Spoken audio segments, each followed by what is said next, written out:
ചാലക്കുടി ഷീല സണ്ണിയെ ലഹരിക്കേസിൽ കുടുക്കിയ സംഭവത്തിലെ പ്രതി Livia ജോസിനെ Kodungallur DYSP ഓഫീസിൽ ചോദ്യം ചെയ്യുന്നു.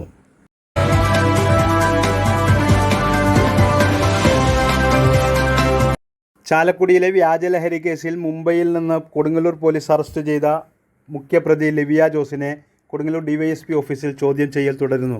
ലിവിയ കുറ്റസമ്മതം നടത്തിയതായാണ് അറിയാൻ കഴിഞ്ഞത്. ഷീല സണ്ണിയുടെ മരുമകളുടെ സഹോദരിയാണ് ലിവിയ.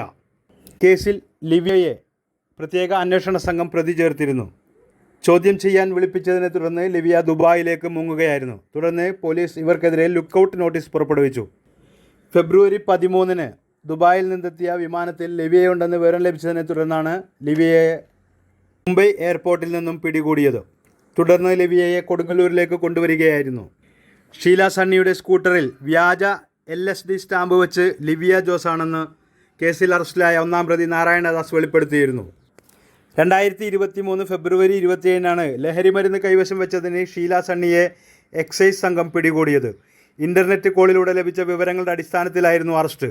എന്നാൽ വ്യാജ LSD സ്റ്റാമ്പുകളാണ് പിടികൂടിയതെന്ന് പിന്നീട് ശാസ്ത്രീയ പരിശോധനയിൽ സ്ഥിരീകരിക്കപ്പെട്ടു. ചെയ്യാത്ത കുറ്റത്തിൻ്റെ പേരിൽ 72 ദിവസമാണ് ഷീല ജയിലിൽ കഴിഞ്ഞത്.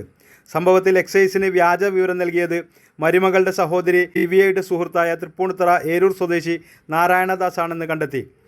എക്സൈസ് ക്രൈംബ്രാഞ്ച് നാരായണദാസിനെ അന്ന് കേസിൽ പ്രതി ചേർത്തിരുന്നു. അതിനിടെയാണ് കേസ് പോലീസിന് കൈമാറാൻ ഹൈക്കോടതി നിർദ്ദേശിച്ചതും കൊടുങ്ങല്ലൂർ ഡിവൈഎസ്പിയുടെ നേതൃത്വത്തിൽ അന്വേഷണ സംഘം അന്വേഷണം ആരംഭിച്ചതും. ഷീല സണ്ണിയും മരുമകളും തമ്മിലുള്ള കുടുംബ പ്രശ്നങ്ങളാണ് ഇവരെ കൊണ്ട് ഈ കൊടും ചതി ചെയ്യിക്കാൻ പ്രേരിപ്പിച്ചതെന്നാണ് പോലീസ് പറയുന്നത്. ബംഗളൂരുവിൽ വെച്ച് ആഫ്രിക്കക്കാരനിൽ നിന്നാണ് ഒറിജിനലാണെന്ന് കരുതി പ്രതികൾ LSD സ്റ്റാമ്പുകൾ വാങ്ങിയതും ഷീലയുടെ ബാഗിൽ വെച്ചതും. എന്നാൽ പോലീസ് പരിശോധനയ്ക്ക് ശേഷമാണ് ഇത് വ്യാജമാണെന്ന് പ്രതികൾ പോലും തിരിച്ചറിഞ്ഞത്.